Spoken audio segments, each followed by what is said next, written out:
Halo sahabatku, selamat datang kembali di channel Kita Bercerita. Kali ini akan menceritakan tentang Kicau Mania Gantangan Cinta.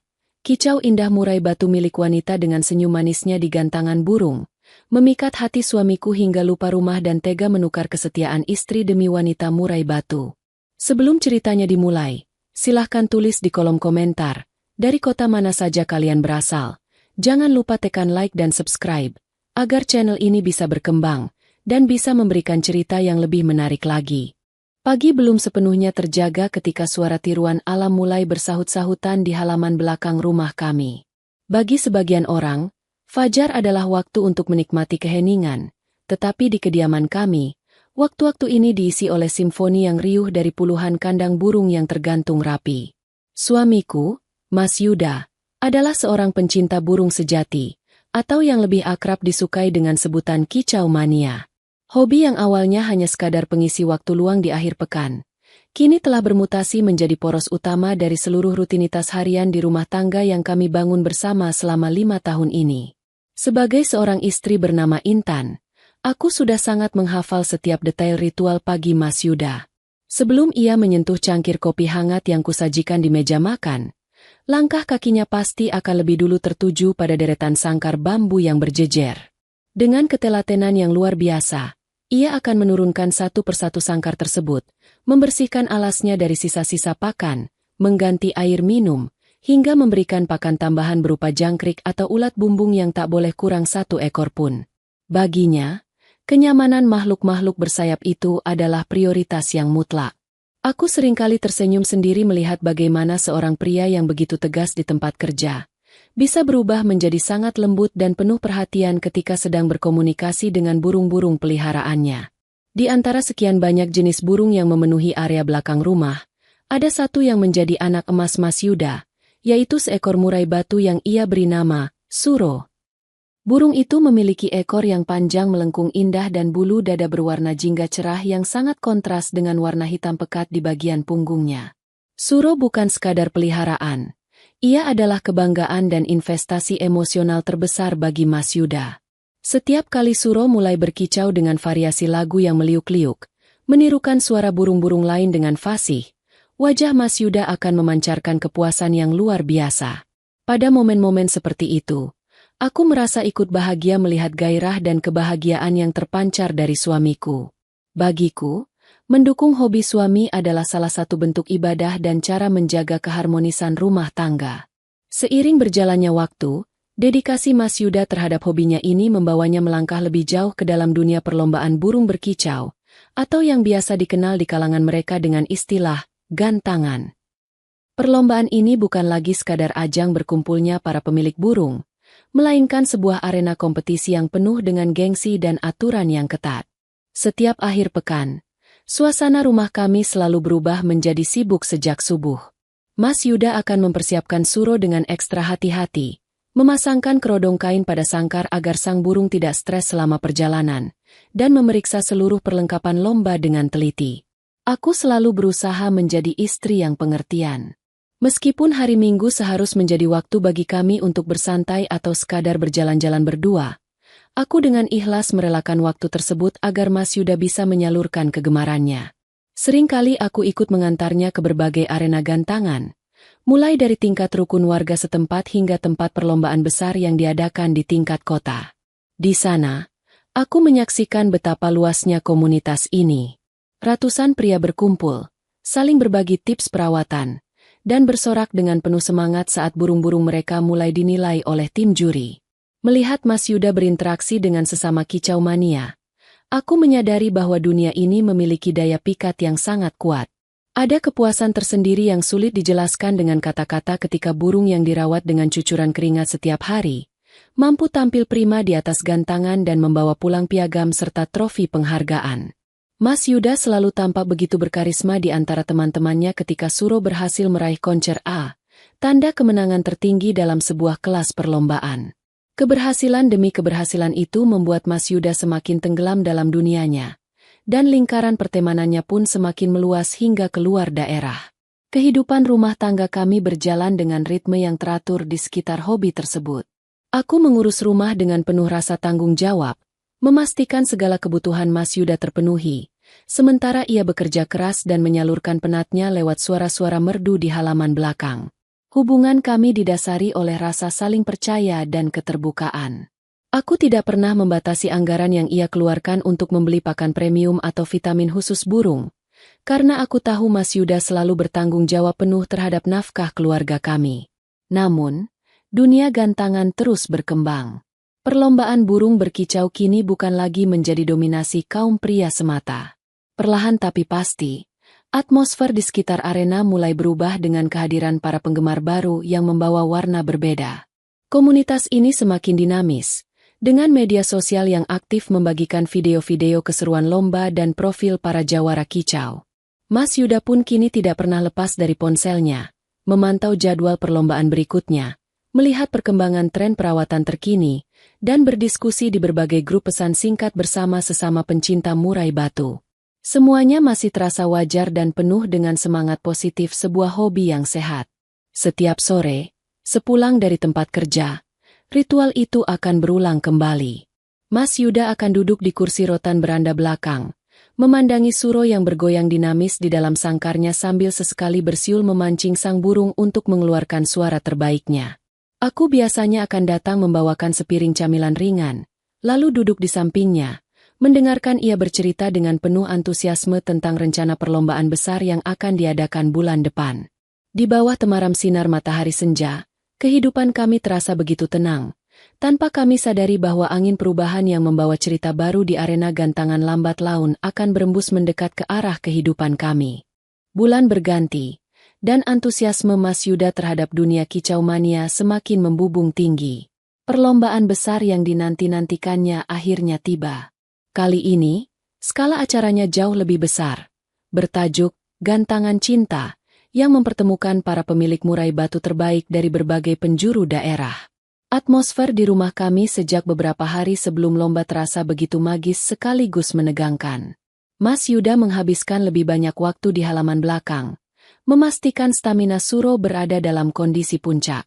Sebagai istri, aku tetap setia mendampinginya, menyiapkan segala keperluan logistik, mulai dari bekal makanan hingga pakaian terbaik Mas Yuda untuk hari besar tersebut. Hari perlombaan tiba, dan arena Gantangan Cinta sudah dipadati oleh lautan manusia sejak pagi buta. Riuh rendah suara burung yang saling bersahutan berpadu dengan obrolan penuh ambisi dari para peserta. Aku berjalan di samping Mas Yuda yang tampak gagah menjinjing sangkar Suro yang terbungkus kain beludru merah. Di tempat ini, Mas Yuda selalu menemukan energinya yang penuh. Namun, ada yang berbeda dengan atmosfer perlombaan kali ini. Arena tidak hanya dipenuhi oleh wajah-wajah serius para pria parubaya, melainkan ada sebuah sudut yang menarik perhatian banyak pasang mata, sebuah komunitas baru yang menamakan diri mereka Kicau Mania Gantangan Cinta. Saat nomor gantangan Suro mulai dipanggil, Mas Yuda bergegas menuju lapangan tengah. Aku memilih berdiri di pembatas luar, mengamati dari kejauhan. Di sanalah, untuk pertama kalinya, sebuah pemandangan mengusik perhatianku. Tepat di sebelah gantangan Suro, seorang wanita muda berdiri dengan anggun, memegang sangkar murai batu dengan begitu cekatan. Wanita itu memiliki penampilan yang sangat kontras dengan lingkungan sekitarnya yang maskulin. Kulitnya bersih, pakaiannya modis namun tetap sopan, dan yang paling memikat adalah senyum manisnya yang terus mengembang, memancarkan pesona yang sulit diabaikan. Ia tampak begitu menyatu dengan burung murai batu miliknya yang sedang berkicau dengan sangat indah, seolah ada ikatan batin yang kuat di antara mereka. Ketika perlombaan dimulai, perhatian juri dan penonton tidak hanya tersedot oleh kemerduan suara burung di atas gantangan, tetapi juga oleh eksistensi wanita tersebut. Setiap kali burung murai miliknya mengeluarkan tembakan suara yang melengking indahnya, wanita itu akan tersenyum manis ke arah lapangan, memberikan semangat. Aku memperhatikan dari jauh bagaimana Mas Yuda, yang biasanya fokus total pada Suro, beberapa kali kedapatan mengalihkan pandangannya. Bukan ke arah juri, bukan pula ke arah burungnya sendiri, melainkan ke arah wanita bersenyum manis itu yang berdiri tak jauh darinya. Ada debaran aneh yang tiba-tiba menyergap dadaku, sebuah firasat tak kasat mata yang membuat hatiku sedikit tidak nyaman. Namun, sebagai intan yang selalu berusaha berpikir positif, Aku segera menepis perasaan itu. Ah, Mas Yuda pasti hanya kagum karena jarang ada wanita yang sefasih itu mengurus murai batu. Bisikku dalam hati, mencoba menenangkan diri sendiri. Seusai sesi penilaian, saat para pemilik mengambil kembali burung mereka, aku melihat Mas Yuda tidak langsung kembali ke tenda kami. Ia tertahan di pinggir lapangan, terlibat dalam sebuah obrolan yang tampak sangat akrab dengan wanita pemilik murai batu tersebut. Dari jarak beberapa meter, aku bisa melihat bagaimana wanita itu menyambut Mas Yuda dengan senyuman manisnya yang paling menawan, sementara Mas Yuda tertawa lepas. Sebuah tawa yang belakangan ini jarang aku lihat di rumah karena kesibukannya bekerja. Sore itu, Suro berhasil membawa pulang trofi peringkat ketiga. Sebuah pencapaian yang luar biasa. Namun ekspresi wajah Mas Yuda saat perjalanan pulang tidak seperti biasanya. Ia tidak banyak membual tentang kehebatan Suro seperti yang sering ia lakukan sebelumnya. Pandangannya seringkali menerawang menatap jalanan, dan tangannya tak henti-hentinya memeriksa notifikasi di ponselnya. Perubahan kecil itu mulai merambat masuk ke dalam rumah kami. Mas Yuda yang biasanya langsung menaruh ponsel di meja ruang tamu setelah pulang, kini mulai membawa benda pipi itu kemanapun ia pergi, bahkan saat ke kamar mandi sekalipun. Di larut malam, ketika suasana rumah sudah sepi dan aku pura-pura terlelap, aku bisa merasakan getaran samar dari ponsel suamiku. Lewat sudut mata yang setengah terbuka, aku melihat layar ponselnya menyala, menampilkan ruang obrolan dengan foto profil seorang wanita yang sangat aku kenal wajahnya dari arena gantangan cinta. Mas Yuda mengetik sesuatu dengan senyum tipis di bibirnya. Senyum yang perlahan-lahan mulai terasa asing bagiku, menandakan bahwa konflik dalam batin dan rumah tangga kami baru saja dimulai. Perubahan suasana di rumah kami tidak terjadi seperti badai yang datang seketika, melainkan seperti kabut tipis yang perlahan-lahan menyelimuti tanpa suara. Sejak hari perlombaan di gantangan cinta itu, ada sesuatu yang bergeser dari diri Mas Yuda. Ritual paginya di halaman belakang rumah bersama burung-burung peliharaannya masih tetap berjalan, tetapi ada satu hal baru yang kini tak pernah luput dari genggaman tangannya, ponselnya. Sebagai seorang istri, aku memiliki kepekaan rasa yang tidak bisa dibohongi. Aku, Intan, yang biasanya selalu diajak berdiskusi tentang jadwal lomba atau pakan baru untuk Suro, kini mulai merasakan jarak yang perlahan membentang. Mas Yuda menjadi lebih sering melamun di depan sangkar burung. Siulan yang biasa ia bunyikan untuk memancing suara Suro kini terdengar lebih pelan, seolah pikirannya sedang mengembara ke tempat lain yang jauh dari beranda rumah kami. "Mas, kopinya keburu dingin," ujarku suatu pagi, meletakkan secangkir kopi hitam kesukaannya di meja rotan. Mas Yuda tersentak kecil, seakan baru saja dibangunkan dari sebuah mimpi. Ia menatapku sekilas, lalu tersenyum tipis, sebuah senyuman yang terasa formal, bukan senyum hangat yang biasa ia berikan padaku. "Iya, Dek. Makasih ya," jawabnya singkat. Sebelum sedetik kemudian pandangannya kembali beralih ke layar ponsel yang menyala di tangannya. Aku sempat menangkap sekilas pantulan layar itu. Sebuah ruang obrolan dengan latar belakang foto seekor murai batu yang ekornya sangat khas, mirip dengan burung milik wanita bersenyum manis di arena lomba tempo hari. Hatiku mencelos, namun aku memilih untuk kembali ke dapur, menahan gemuruh yang mulai tumbuh di dada. Konflik dalam batin dan rumah tangga kami semakin nyata ketika intensitas Mas Yuda keluar rumah dengan alasan hobi meningkat drastis. Jika sebelumnya ia hanya pergi di hari Sabtu atau Minggu, kini di hari kerja pun, sepulang dari kantor, ia seringkali langsung menuju ke tempat latihan bersama atau sekadar mampir ke kedai kopi yang sering menjadi tempat berkumpulnya para komunitas kicau mania. Hingga pada suatu sore di akhir pekan, sebuah kejadian kecil menegaskan prasangka yang selama ini berusaha ku tepis. Mas Yuda sedang membersihkan sangkar Suro di halaman samping, sementara ponselnya ia tinggalkan di atas meja makan dalam keadaan terisi daya. Biasanya, aku tidak pernah mau tahu atau menyentuh privasi suamiku. Namun, sore itu, ponselnya terus-menerus bergetar tanpa henti, memunculkan rentetan notifikasi yang seolah mendesak untuk dibaca. Didorong oleh rasa ingin tahu yang tak terbendung, aku melangkah mendekat. Layar ponsel yang tidak terkunci itu menampilkan deretan pesan singkat. "Mas Yuda, murai batuku sepertinya kurang sehat sore ini. Gairah tarungnya turun. Kira-kira perlu ditambah ekstra fooding apa ya supaya staminanya kembali?" Boleh minta tolong mampir sebentar ke rumah untuk bantu lihat kondisinya? Kalau Mas Yuda tidak sibuk. Di akhir pesan itu, tersemat sebuah emotikon senyum yang sederhana. Namun bagiku, itu seperti jarum halus yang menusuk tepat di ulu hati. Nama kontak pengirim pesan itu ditulis dengan sangat rapi. Niken, Kicau Murai. Wanita pemilik senyum manis dari gantangan cinta itu kini telah memiliki jalur komunikasi pribadi dengan suamiku. Aku berdiri mematung di dapur, meremas ujung daster yang kukenakan. Dadaku terasa sesak. Di luar, aku bisa mendengar suara Mas Yuda yang sedang bersiul gembira, menyemangati Suro. Sungguh sebuah ironi yang menyakitkan. Di saat suamiku begitu peduli dan responsif terhadap kesulitan wanita lain mengenai burung peliharaannya, ia justru mengabaikan keberadaanku yang selalu ada di rumah untuknya. Malamnya, suasana meja makan terasa begitu hening dan kaku. Aku mencoba memberanikan diri untuk membuka suara, mencari kejelasan demi menjaga keutuhan rumah tangga kami. Mas, panggilku lembut, menatap wajahnya yang sedang asyik menyuap nasi. Ya, Dek, ada apa? Sahutnya tanpa mengalihkan pandangan dari piringnya. Tadi siang, ada pesan masuk ke ponselmu dari Mbak Niken. Katanya burung murai batunya sedang kurang sehat. Ujarku mencoba mengontrol nada suaraku agar tetap tenang dan sopan, mematuhi batasan sebagai istri yang menghormati suami. Gerakan tangan Mas Yuda seketika terhenti. Ia meletakkan sendoknya, lalu menatapku dengan tatapan yang sulit diartikan. Ada sedikit rasa terkejut, yang kemudian dengan cepat berubah menjadi kilatan defensif.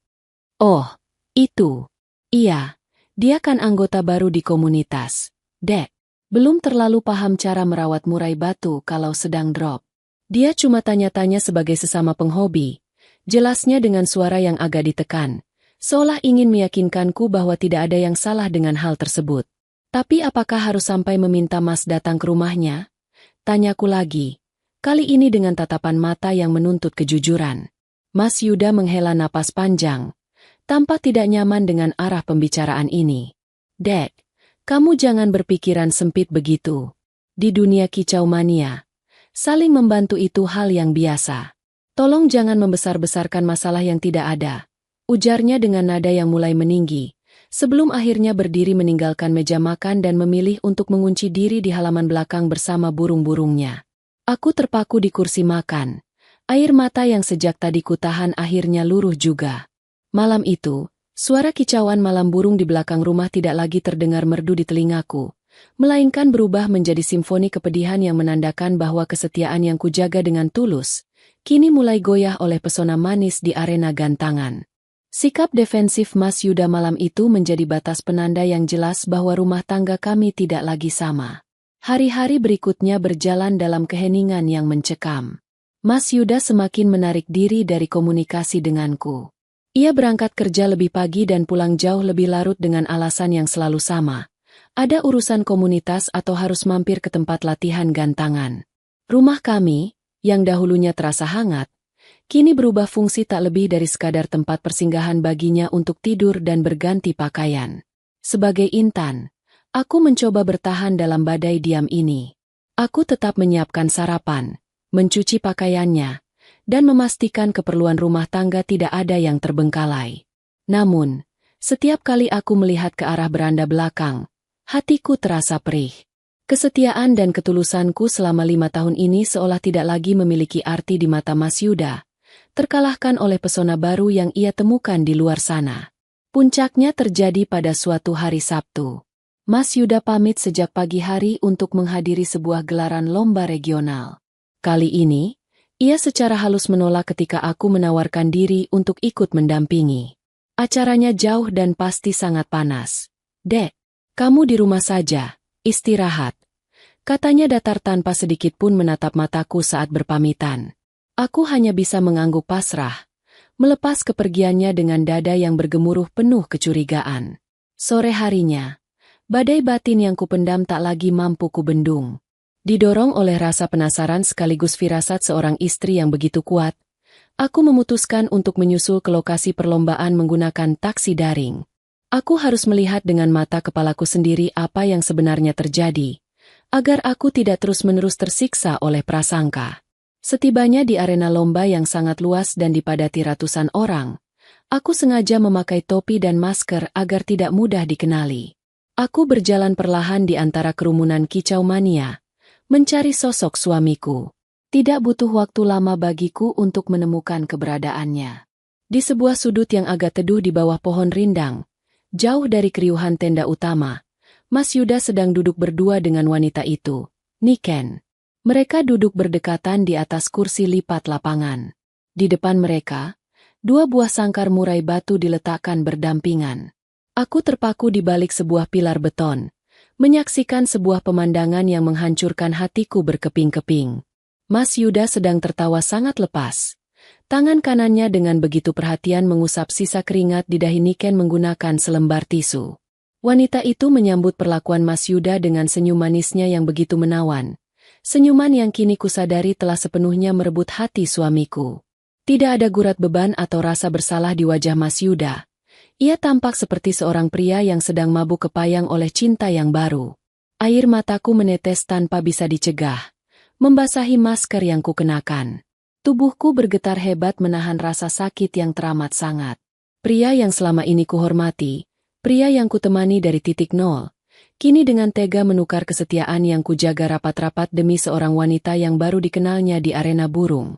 Hobi yang semula kudukung dengan penuh keikhlasan, kini telah bertransformasi menjadi jembatan perselingkuhan yang meruntuhkan martabatku sebagai seorang istri.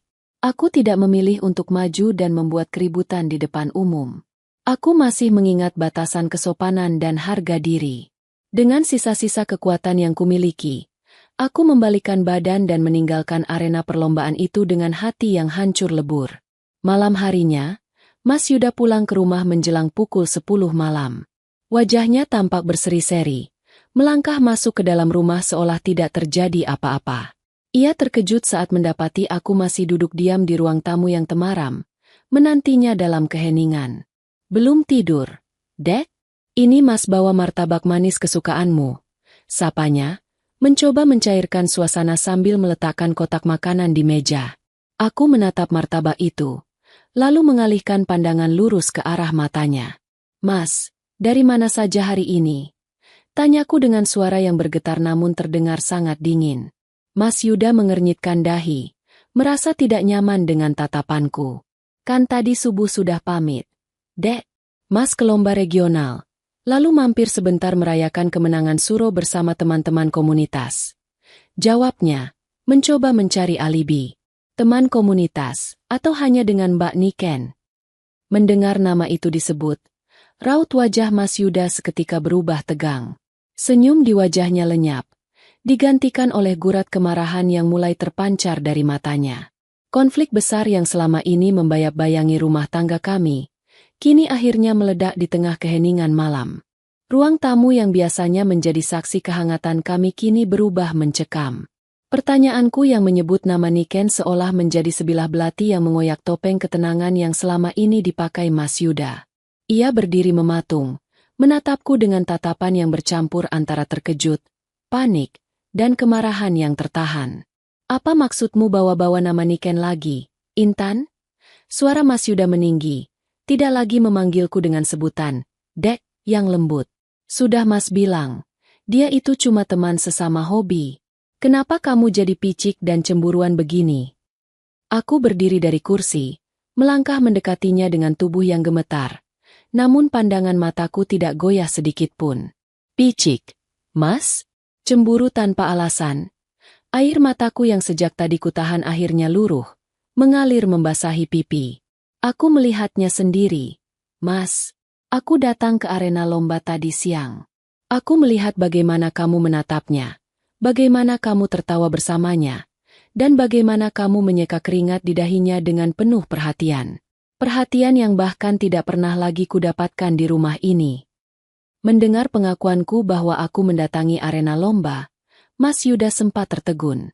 Wajahnya memucat sesaat karena rahasianya telah terbongkar. Namun, bukannya merasa bersalah atau meminta maaf. Ego seorang pria yang tersudut justru membuatnya semakin defensif dan meledak-ledak. Jadi kamu memata-matai suamimu sendiri? Di mana harga dirimu sebagai istri, Intan? Bentaknya, Suaranya menggelegar memecah keheningan malam. Niken itu wanita yang menyenangkan. Dia tahu caranya menghargai hobi Mas. Dia paham dunia murai batu. Dan dia punya senyum yang meneduhkan. Bukan seperti kamu yang sekarang cuma bisa menuduh dan menuntut. Kata-kata Mas Yuda yang membandingkan diriku dengan Niken terasa jauh lebih menyakitkan daripada tusukan fisik apapun. Hatiku hancur. Remuk tak bersisa. Selama 5 tahun ini, aku selalu mendukungnya, merelakan waktu akhir pekan kami, membersihkan rumah, dan menyambutnya dengan senyuman terbaik demi kebahagiaannya. Namun, semua pengorbanan itu sirna begitu saja. Ditukar dengan senyum manis seorang wanita yang baru ia kenal di atas gantangan burung.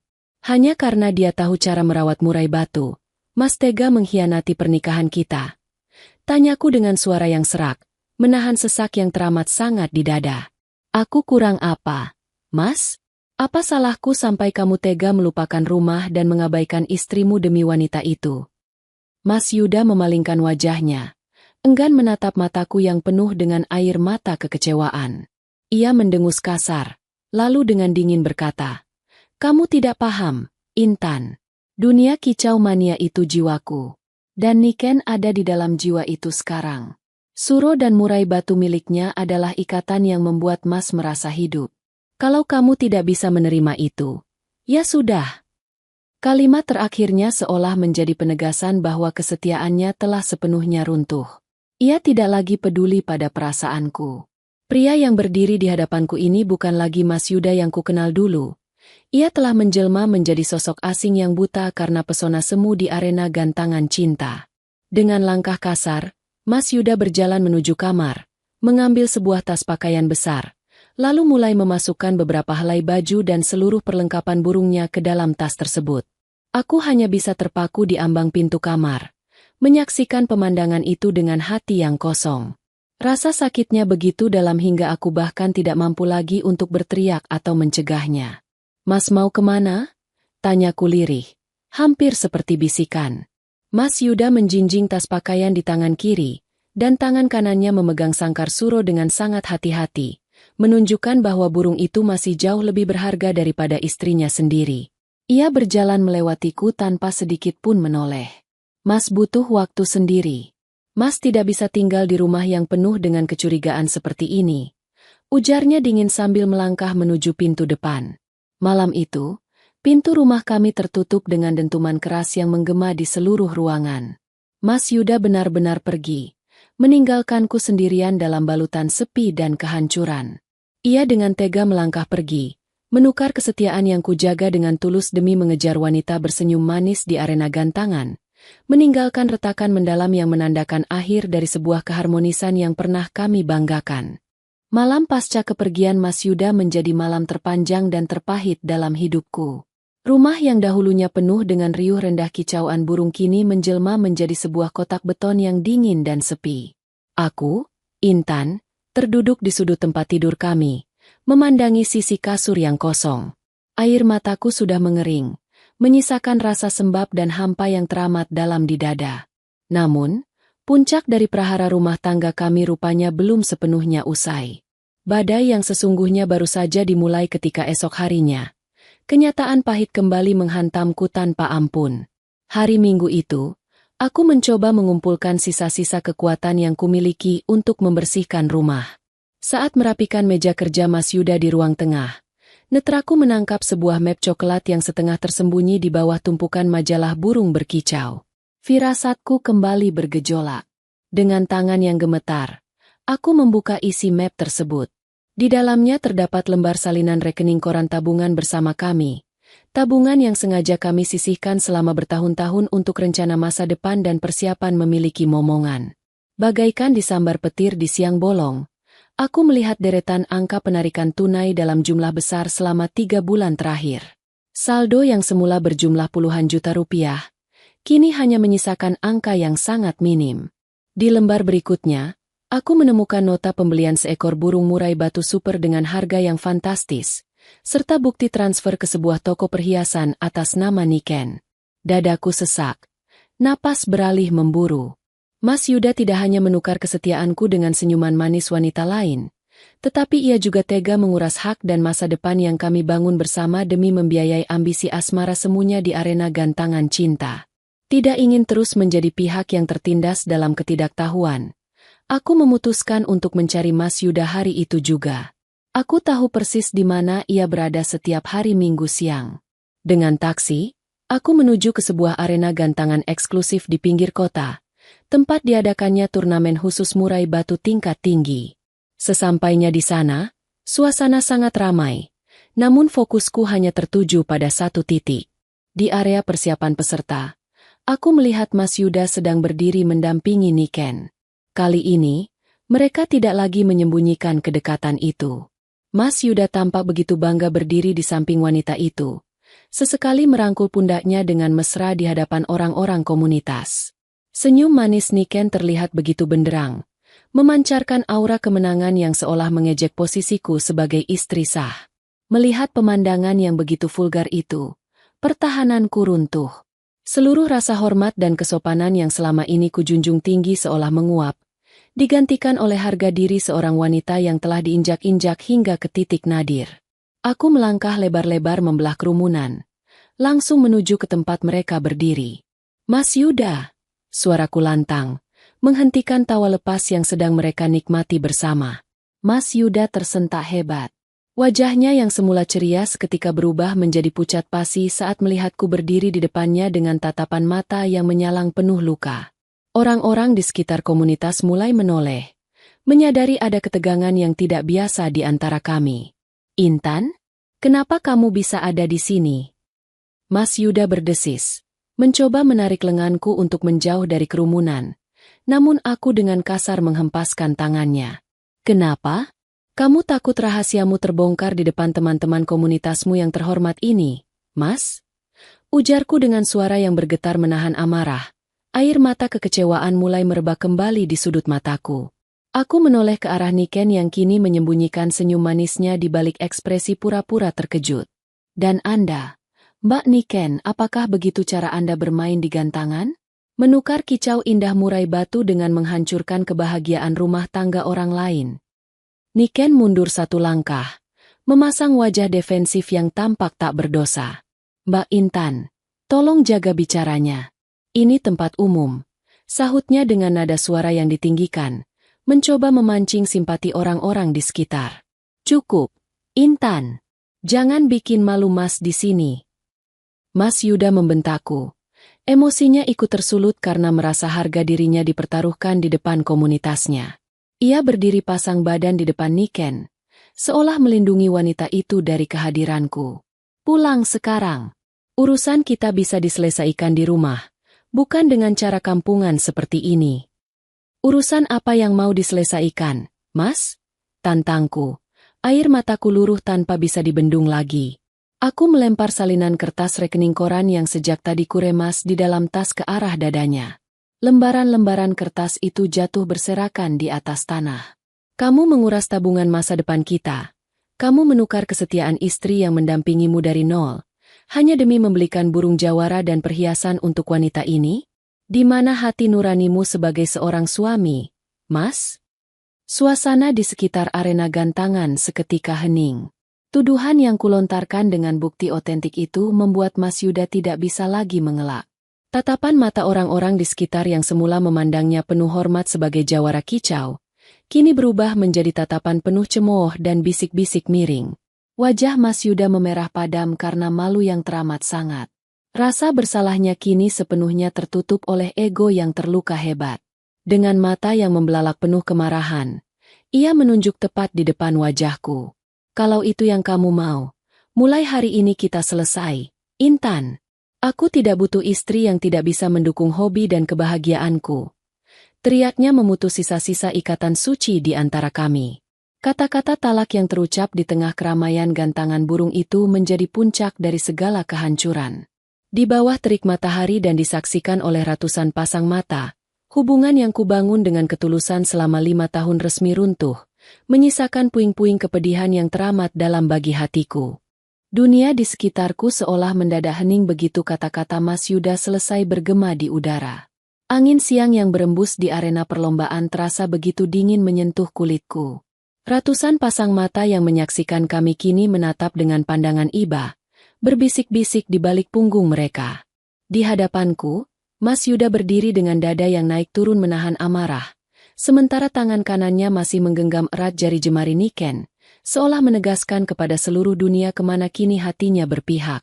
Aku, Intan, menarik napas dalam-dalam. Anehnya, setelah kalimat menyakitkan itu terucap dari bibir suamiku, ada setitik rasa lega yang menyelusup di antara rasa sakit yang luar biasa. Topeng yang selama ini menutupi kebusukan di balik hobi mulianya telah runtuh seutuhnya. Aku menatap kertas-kertas rekening koran yang berserakan di atas tanah, terinjak oleh sepatu para penghobi burung yang lalu lalang. Kertas itu adalah bukti otentik dari seluruh sisa pengorbananku yang tak lagi dihargai. Terima kasih, Mas. Ujarku dengan suara yang mendadak tenang, bahkan hampir berupa bisikan yang tegar. Aku menghapus sisa air mata di pipiku dengan punggung tangan. Terima kasih karena sudah menunjukkan siapa dirimu yang sebenarnya di depan semua orang. Semoga kebahagiaan yang kamu beli dengan uang tabungan kita, dan wanita yang kamu pilih dari gantangan ini, bisa memberikan kedamaian yang kamu cari. Aku menoleh sekilas ke arah Niken. Wanita itu tidak lagi memancarkan senyum manisnya yang memikat. Wajahnya tampak tegang dan sedikit salah tingkah ketika menyadari bahwa kini semua orang memandangnya sebagai sosok yang merusak keharmonisan rumah tangga orang lain. Tanpa menunggu jawaban lagi dari Mas Yuda, aku membalikkan badan. Aku melangkah pergi meninggalkan arena gantangan cinta dengan kepala tegak, meninggalkan masa laluku yang hancur di belakang. Perjalanan pulang ke rumah terasa begitu panjang.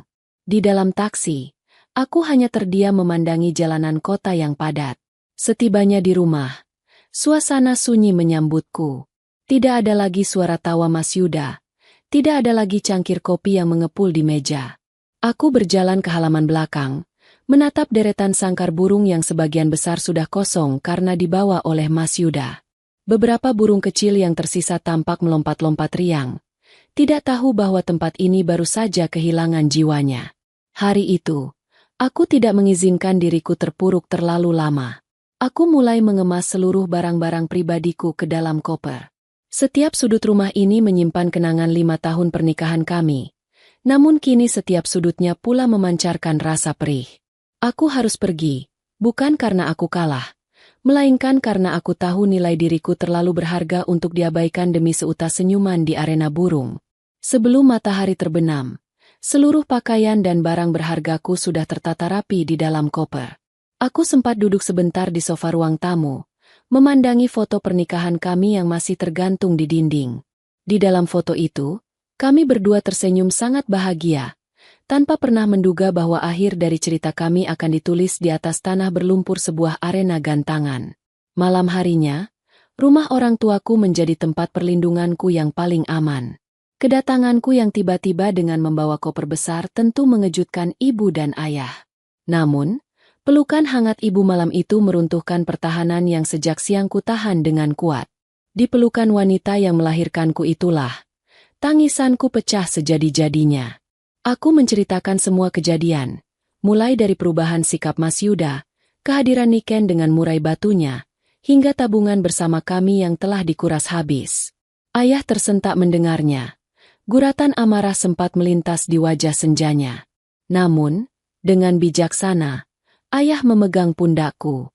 Intan anak ayah yang kuat. Bisik ayah dengan suara yang bergetar. Pernikahan itu sakral, didasari kesetiaan. Jika pondasinya sudah diganti dengan kesenangan semu, maka melepaskannya bukanlah sebuah kegagalan, melainkan jalan untuk menyelamatkan hatimu sendiri. Kata-kata ayah menjadi lentera kecil di tengah kegelapan yang sedang melandaku. Malam itu, di kamar masa kecilku, aku mencoba memejamkan mata. Kamar ini masih sama seperti dulu, tenang dan damai. Di luar, suara jangkrik malam terdengar saling bersahutan, mengingatkanku pada ritual pagi Mas Yuda di rumah kami. Namun, kali ini, getaran asing di dadaku perlahan mulai mereda, digantikan oleh sebuah tekad baru untuk menata kembali hidupku yang sempat porak-poranda. Sementara itu, di sudut kota yang lain, kehidupan Mas Yuda pun mulai memasuki babak baru yang tidak pernah ia duga sebelumnya. Kabar tentang keributan di arena gantangan cinta menyebar dengan sangat cepat di kalangan komunitas Kicau Mania. Video pendek yang sempat direkam oleh salah satu pengunjung mulai beredar di grup-grup pesan singkat, menampilkan bagaimana seorang jawara kicau dipreteli boroknya oleh sang istri sah di depan umum. Sanksi sosial dari lingkungan sekitar mulai terasa mengimpit. Teman-teman sesama penghobi yang biasanya selalu memuji kemegahan Suro, kini mulai menjaga jarak. Mas Yuda yang mengira hidupnya akan jauh lebih bahagia setelah terlepas dari tuntutanku, kini harus berhadapan dengan realitas baru di samping wanita pilihannya. Dan di balik senyum manis Niken yang selama ini memikat hatinya, perlahan-lahan mulai muncul tuntutan-tuntutan baru yang jauh lebih besar daripada yang pernah aku bayangkan. 2 bulan telah berlalu sejak badai di arena gantangan cinta itu memutus sisa ikatan pernikahan kami. Aku, Intan, perlahan-lahan mulai menemukan kembali ritme hidupku yang sempat hilang. Tinggal di rumah orang tua memberikan ketenangan batin yang luar biasa. Tidak ada lagi debaran cemas setiap kali mendengar getaran ponsel di larut malam. Tidak ada lagi rasa sesak melihat suamiku membagi perhatiannya dengan wanita lain. Aku mulai menyibukkan diri dengan membantu usaha catering kecil-kecilan milik ibu. Sebuah aktivitas yang berhasil mengalihkan pikiranku dari kenangan masa lalu yang pahit. Namun, dunia ini rupanya berputar dengan sangat adil. Di saat aku mulai menatap puing-puing kebahagiaanku, kehidupan Mas Yuda justru mulai bergerak ke arah yang sebaliknya. Euforia kebebasan dan asmara semu yang ia kejar bersama Niken ternyata tidak bertahan lama. Kehidupan nyata di luar arena perlombaan tidak seindah kicauan murai batu yang selalu mereka banggakan. Mas Yuda kini tinggal di sebuah rumah kontrakan yang ukurannya jauh lebih kecil dari rumah kami dulu. Di sana, ia harus mengurus seluruh keperluannya sendiri. Niken, wanita yang ia puji karena senyum manis dan kepiawaiannya di arena gantangan, ternyata adalah sosok yang sangat berbeda ketika berada di dalam rumah. Wanita itu bukanlah tipe istri yang telaten menyiapkan keperluan suami di subuh buta, atau bersedia membersihkan alas sangkar burung yang kotor. Bagi Niken, dunia kicau mania hanyalah panggung eksistensi dan gaya hidup, bukan sebuah dedikasi total seperti yang selama ini Mas Yuda lakukan. Tuntutan demi tuntutan mulai mengalir dari bibir manis Niken. Uang tabungan bersama yang dikuras Mas Yuda dari rekeningku rupanya habis dalam sekejap. Biaya perawatan murai batu jawara, sewa rumah, hingga gaya hidup Niken yang senang bersolek demi menjaga penampilannya di arena perlombaan, menuntut biaya yang tidak sedikit. Mas Yuda yang biasanya memiliki keuangan yang mapan kini mulai kelimpangan, dikejar oleh tagihan dan kebutuhan yang terus membubung tinggi. Puncaknya terjadi ketika Suro, burung murai batu kesayangan yang menjadi anak emas Mas Yuda, tiba-tiba jatuh sakit. Karena kurangnya perawatan yang telaten dan suasana lingkungan kontrakan yang bising serta kurang bersih, stamina Suro merosot tajam. Burung yang dahulunya selalu membawa pulang trofi kemenangan itu kini hanya dia membisu di sudut sangkar, bulu-bulunya kusam, dan suaranya yang merdu berubah menjadi serak. Mas, Suro harus dibawa ke dokter hewan khusus atau diberi vitamin impor yang baru.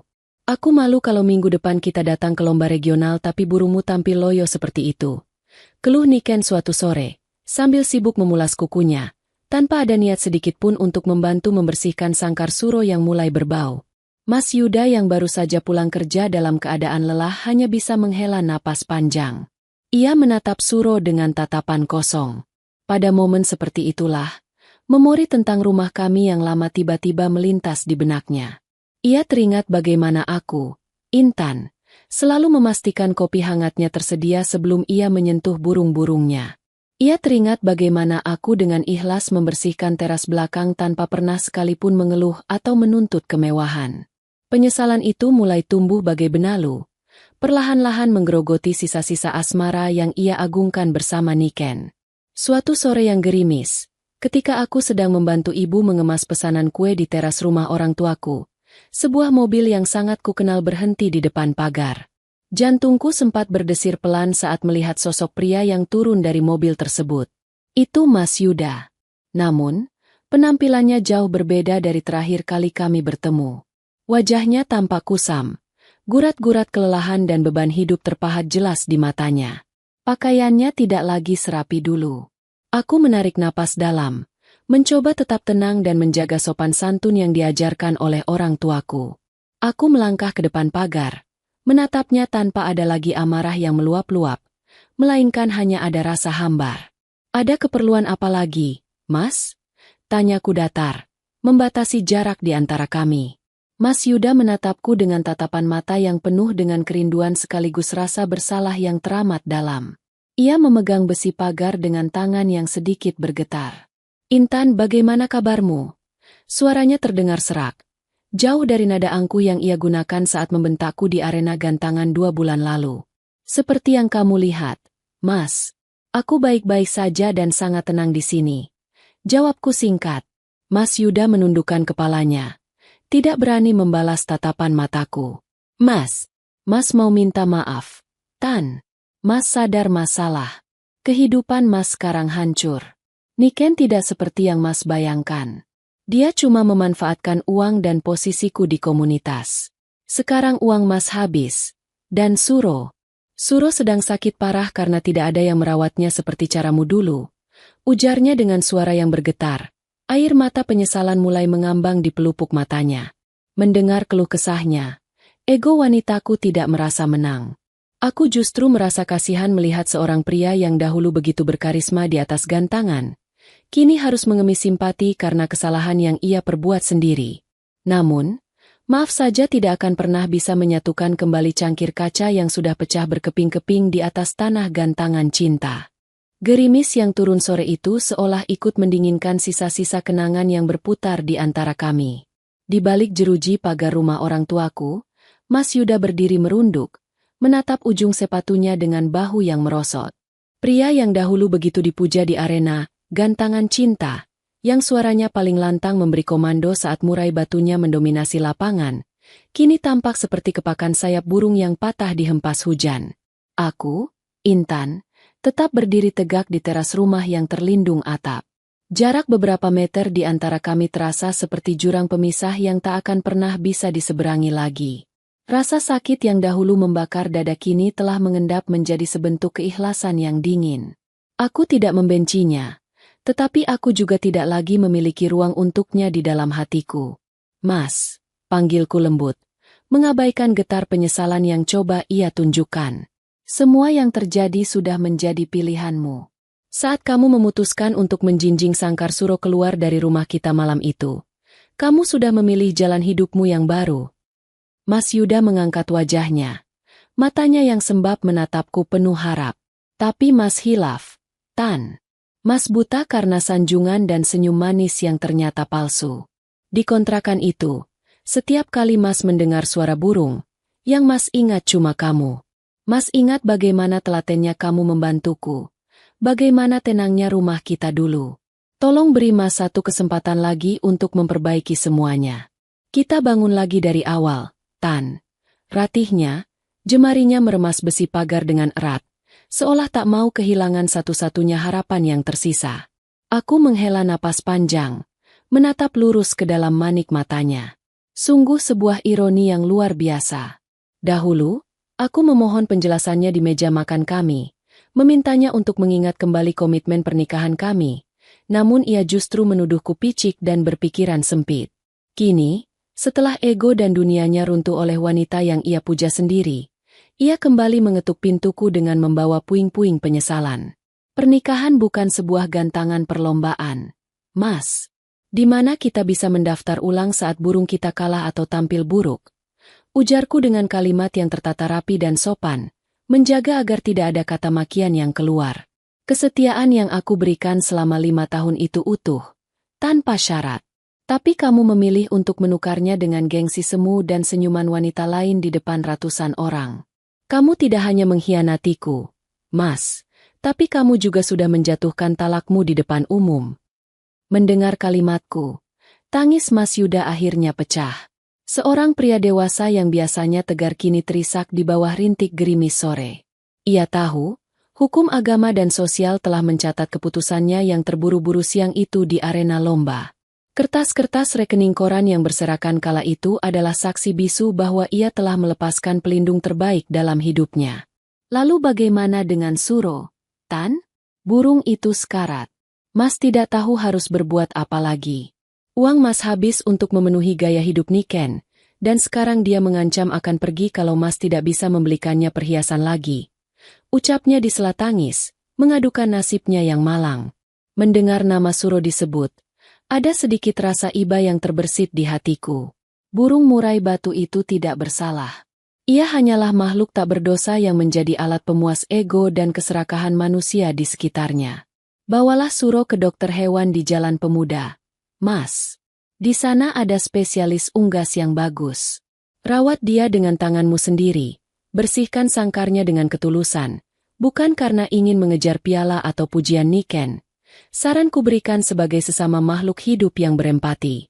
Selesaikan urusanmu dengan Mbak Niken secara baik-baik. Dia adalah konsekuensi dari pilihan yang kamu ambil. Ibu yang sejak tadi mengamati dari balik jendela kaca rumah perlahan berjalan keluar, membawakan sepayung kain untukku. Ibu tidak mengucapkan sepatah kata pun kepada Mas Yuda, hanya menepuk pundakku pelan, memberikan kekuatan spiritual yang tak ternilai harganya. Kehadiran ibu seolah menjadi penegas bahwa aku kini berada di tempat yang aman, di dalam dekapan keluarga yang sesungguhnya. Pulanglah, Mas. Jaga dirimu baik-baik. Ujarku sebagai kalimat penutup. Sebelum ia sempat membalas, aku membalikkan badan, melangkah masuk ke dalam kehangatan rumah bersama ibu. Mas Yuda masih berdiri di sana untuk beberapa menit, menatap pintu rumah yang tertutup rapat, sebelum akhirnya suara mesin mobilnya terdengar menjauh, membelah keheningan sore yang basah. Malam itu, aku tahu satu babak panjang dalam hidupku telah benar-benar selesai. Dan lembaran baru yang bersih kini siap kutulis tanpa ada lagi bayang-bayang riuh dari gantangan cinta. Waktu adalah penyembuh luka yang paling sunyi. 3 bulan sejak sore yang basah di depan pagar rumah orang tuaku, kehidupan berjalan membawa perubahan yang pasti. Aku, Intan, kini telah sepenuhnya menemukan kembali ketenangan jiwa yang sempat tercerabut. Usaha catering kecil-kecilan yang kubangun bersama ibu kini berkembang dengan sangat baik. Setiap subuh, kesibukanku tidak lagi diisi dengan rasa cemas memikirkan kemana suamiku pergi atau membersihkan teras belakang yang penuh sangkar, melainkan dipenuhi aroma harum bumbu dapur dan kepulan uap nasi yang siap diantar ke para pelanggan. Kesibukan ini menjadi terapi terbaik bagiku. Di balik meja dapur yang sederhana, aku belajar bahwa harga diri seorang wanita tidak ditentukan oleh seberapa keras ia bertahan dalam hubungan yang toksik, melainkan dari keberaniannya untuk melangkah pergi demi menjaga kehormatan dirinya. Senyum yang kini terulas di wajahku adalah senyum ketulusan, bukan lagi senyuman yang dipaksakan demi menutupi kesedihan di hadapan Mas Yuda. Sementara itu, gema dari runtuhnya kehidupan Mas Yuda sesekali masih sampai ke telingaku melalui obrolan beberapa tetangga yang kebetulan masih aktif di dunia kicau mania.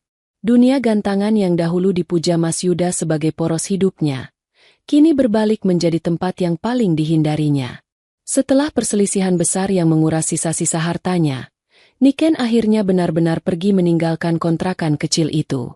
Wanita bersenyum manis itu kabarnya langsung berpaling kepada pemilik murai batu lain yang memiliki modal lebih besar, membuktikan bahwa asmara yang dibangun di atas dasar materi dan gengsi akan runtuh ketika saat fondasi dunianya goyah. Yang paling tragis dari runtuhnya ego Mas Yuda adalah nasib Suro. Burung murai batu ekor panjang yang dahulu menjadi kebanggaan dan investasi emosional terbesar Mas Yuda, dikabarkan telah mati.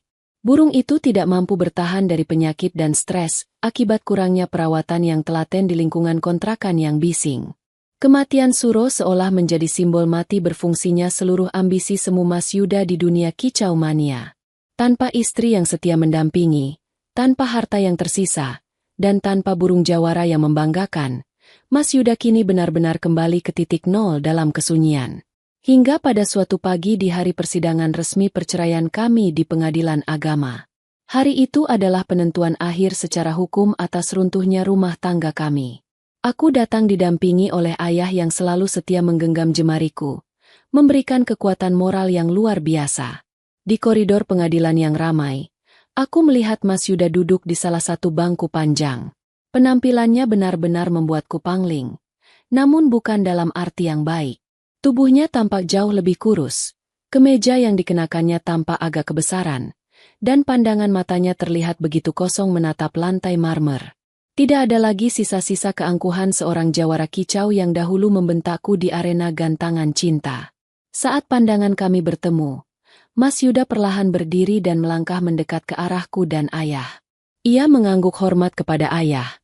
Sebuah kesopanan yang tersisa dari dirinya. Intan, Pak. Sapanya dengan suara yang amat pelan dan bergetar. Ayah hanya mengangguk bijaksana, memberikan ruang bagiku untuk berbicara dengannya demi menyelesaikan urusan ini dengan cara yang paling terhormat. Bagaimana kabarmu, Mas? Tanyaku lembut. Tidak ada nada sinis. Tidak ada dendam yang tersisa di dalam suaraku. Aku menatapnya murni sebagai seorang manusia yang pernah berbagi cerita hidup bersamaku. Mas Yuda tersenyum getir. Air mata tampak mengambang di sudut netranya. Mas menjalani apa yang harus Mas tanggung, Tan. Semua sudah terlambat. Suro sudah tidak ada. Niken juga sudah pergi. Mas sekarang sadar, burung seindah apapun dan senyum manis siapapun di luar sana, tidak akan pernah bisa menandingi ketulusan seorang istri yang menyambut Mas di rumah dengan ikhlas. Ujarnya dengan penyesalan yang teramat dalam. Mas menerima keputusan pengadilan hari ini. Ini hukuman yang adil buat Mas yang sudah buta karena hobi. Aku mengangguk pelan, merespons kalimatnya dengan ketenangan yang utuh. Jadikan ini pelajaran berharga untuk hidupmu ke depan, Mas. Hobi itu tidak salah. Yang salah adalah ketika kita membiarkan hobi tersebut merusak amanah dan tanggung jawab yang sudah kita ikrarkan di hadapan Tuhan. Saat petugas pengadilan memanggil nama kami untuk memasuki ruang sidang, Mas Yuda menatapku untuk yang terakhir kalinya sebagai seorang suami. Di dalam ruangan yang sakral itu, prosesi berjalan dengan hikmat dan lancar. Ketika ketukan palu hakim terdengar menggema, mengesahkan perpisahan kami secara hukum, aku memejamkan mata sejenak, mengucap syukur dalam hati. Keluar dari gedung pengadilan, matahari siang menyengat dengan hangat. Aku menghirup udara segar sedalam-dalamnya. Langkah kakiku terasa begitu ringan berjalan di samping ayah menuju tempat parkir. Kisah tentang wanita bernama Intan, tentang riuh rendahnya gantangan cinta, dan tentang indahnya murai batu yang sempat memporak-porandakan rumah tanggaku, kini telah sepenuhnya bertransformasi menjadi lembaran masa lalu. Aku melangkah menyambut fajar baru, siap menulis cerita hidup yang lebih indah, berbekal keikhlasan yang utuh dan hati yang jauh lebih kuat dari sebelumnya. Kehidupan setelah ketukan palu hakim bergulir seperti aliran air bersih yang membasuh sisa-sisa lumpur di masa lalu. Status baru sebagai seorang wanita mandiri tidak membuatku berkecil hati. Di bawah atap rumah orang tuaku, aku, Intan, menemukan kembali esensi diriku yang sesungguhnya. Aku bukan lagi wanita yang didefinisikan oleh hobi suaminya. Bukan lagi sosok yang menunggu dalam cemas di sudut beranda belakang. Kini, aku adalah nahoda bagi jalanku sendiri. Usaha catering yang kurintis bersama ibu mengalami kemajuan yang signifikan. Berkat ketekunan dan menjaga kualitas rasa, pesanan tidak lagi datang dari tetangga sekitar, melainkan mulai merambah ke acara-acara kantoran dan pesta pernikahan skala kecil di tingkat kota. Halaman rumah yang dahulu sepi kini seringkali dipenuhi oleh deru mobil pikap yang mengantar bahan makanan segar setiap pagi. Kesibukan ini menguras energiku dengan cara yang positif, membuatku tertidur lelap setiap malam tanpa ada lagi air mata yang membasahi bantal. Suatu sore, saat aku sedang memeriksa catatan pembukuan bulanan di meja makan, ibu datang menghampiriku sambil membawa nampan berisi teh melati hangat. Ibu duduk di hadapanku, menatapku dengan binar mata yang penuh rasa bangga. Intan, panggil ibu lembut, mengusap punggung tanganku. Ibu senang sekali melihatmu yang sekarang. Kamu kelihatan jauh lebih segar, senyummu sudah lepas, tidak ada beban lagi seperti beberapa bulan lalu. Aku tersenyum, lalu menggenggam balik tangan ibu. Semua ini berkat doa dan dukungan ibu dan ayah. Kalau waktu itu ibu tidak menjemputku dengan payung di tengah gerimis, mungkin Intan masih terjebak dalam lingkaran rasa sakit yang sama. Jawabku tulus. Kami berdua lalu larut dalam obrolan hangat tentang rencana pengembangan menu catering untuk bulan depan. Di rumah ini, aku benar-benar merasakan apa yang disebut dengan kehangatan keluarga yang tulus, tanpa ada kepura-puraan. Sementara itu, takdir tampaknya memiliki cara sendiri untuk terus memberikan pelajaran bagi mereka yang sempat hilaf. Meskipun aku sudah menutup buku tentang masa laluku, dunia luar terkadang masih mengantarkan serpihan kabar tentang Mas Yuda. Beberapa pekan lalu, Seorang kerabat jauh yang kebetulan berpapasan dengannya di sebuah pasar tradisional bercerita kepadaku. Mas Yuda dikabarkan telah menjual mobilnya untuk melunasi sisa utang dan biaya hidup yang membengkak selama ia bersama Niken. Pria itu kini bekerja lebih keras di kantornya, sering mengambil lembur, dan menjalani hidup dengan sangat hemat. Hobi burung berkicau yang dahulu menjadi dewa dalam hidupnya kini telah ia tinggalkan sepenuhnya. Beranda belakang rumah kontrakannya yang baru dikabarkan bersih dari sangkar burung. Kematian Suro rupanya meninggalkan trauma dan rasa bersalah yang teramat mendalam di hatinya. Sebuah pengingat abadi bahwa demi seekor burung berkicau dan senyuman manis sesaat, ia telah kehilangan segalanya. Mendengar kabar itu, hatiku tidak lagi bergetar oleh amarah maupun rasa puas atas penderitaannya. Aku hanya memanjatkan doa pendek dalam hati agar Mas Yuda benar-benar bisa menata hidupnya kembali menjadi pria yang lebih bijaksana. Bagiku, ia adalah bagian dari bab masa lalu yang sudah selesai dibaca, dan aku tidak memiliki niat sedikitpun untuk membalikan halamannya kembali. Waktu terus berjalan, membawa musim yang baru dalam hidupku. Pada sebuah hari Sabtu yang cerah, usaha catering kami mendapatkan proyek besar untuk menyediakan hidangan dalam acara peresmian sebuah yayasan yatim piatu di pusat kota. Aku turun langsung ke lapangan untuk memastikan seluruh dekorasi prasmanan dan penyajian makanan berjalan dengan sempurna. Di tengah hiruk-pikuk acara yang dipenuhi oleh tawa anak-anak, seorang pria parubaya berpakaian rapi yang merupakan ketua yayasan tersebut berjalan mendekat ke arah meja prasmanan. Ia ditemani oleh seorang pria muda bertubuh tegap dengan pembawaan yang sangat ramah dan sopan. "Mbak Intan, terima kasih banyak ya. Hidangannya sangat lezat. Semua tamu dan anak-anak di sini sangat menikmatinya," puji sang ketua yayasan dengan tulus. "Sama-sama, Pak. Sebuah kehormatan bagi kami bisa ikut berpartisipasi dalam acara mulia ini," jawabku dengan senyum ramah yang tulus. Pria muda di sampingnya kemudian melangkah maju, mengulurkan tangan dengan sopan. "Perkenalkan Mbak Intan, saya Fajar, salah satu pengurus di yayasan ini. Tadi saya sempat mencicipi garang asemnya. Rasanya benar-benar mengingatkan saya pada masakan ibu saya di kampung. Sangat otentik," ujarnya dengan nada suara yang hangat dan tatapan mata yang menghargai. Aku menyambut uluran tangannya, merasakan sebuah energi positif yang sudah lama tidak kurasakan dari seorang pria. Pertemuan siang itu berlangsung singkat namun meninggalkan kesan yang mendalam.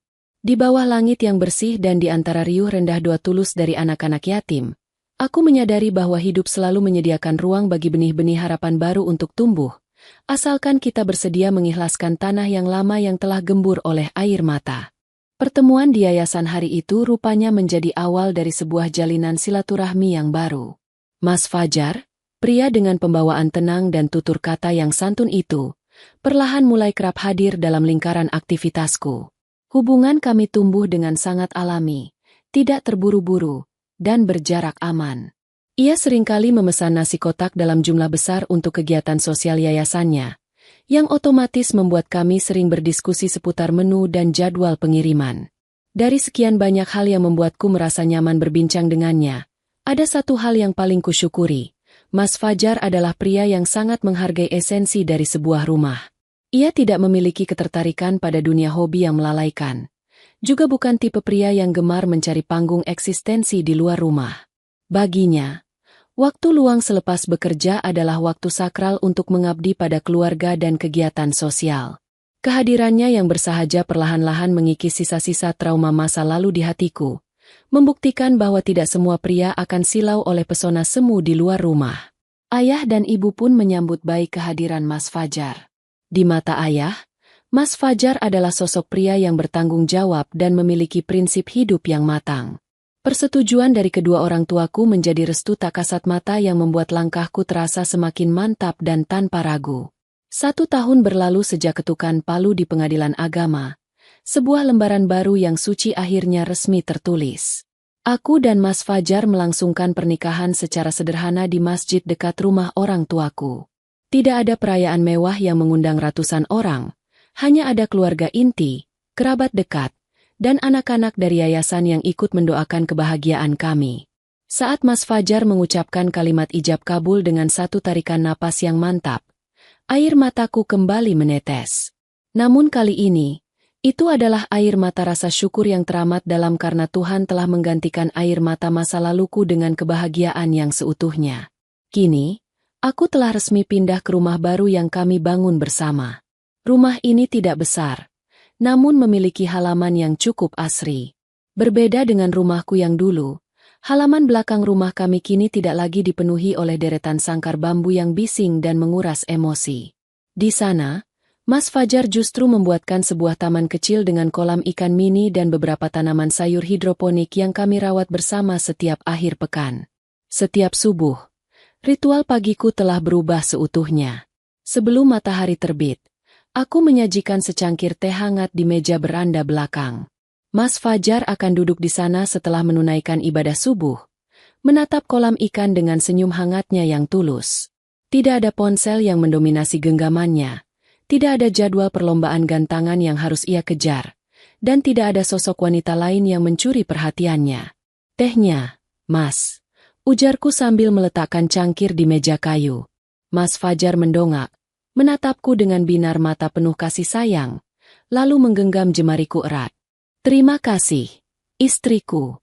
Duduklah di sini sebentar, temani Mas menikmati pagi, jawabnya lembut. Dari kejauhan, di atas dahan pohon mangga tetangga, terdengar suara burung liar yang berkicau bebas menirukan suara alam. Suara kicauan itu terdengar begitu merdu, lepas, dan menenangkan. Aku tersenyum tipis mendengar suara itu. Aku teringat pada Suro, pada gantangan cinta, dan pada senyum manis Niken yang dahulu sempat meruntuhkan dunia pernikahan pertamaku. Namun kini, ingatan itu tidak lagi memicu rasa sakit atau sesak di dada. Semua itu telah menjelma menjadi sebentuk pelajaran hidup yang sangat berharga. Aku bersyukur atas semua badai yang pernah melanda hidupku.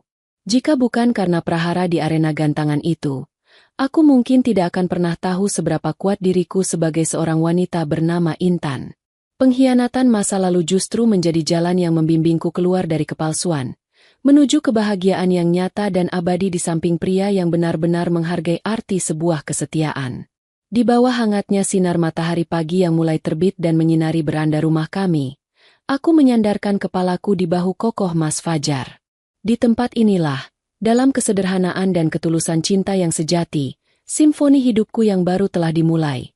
Sebuah lagu tentang keikhlasan, kekuatan, dan kebahagiaan sejati yang tak akan pernah bisa ditukar oleh kilau gengsi apapun di dunia. Dari kisah tadi, kita belajar bahwa setiap perjalanan hidup selalu membawa pesan yang berharga.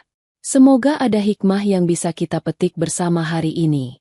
Kalau kalian suka dengan cerita seperti ini, silakan tekan tombol like dan subscribe sebagai bentuk dukungan kamu untuk channel ini.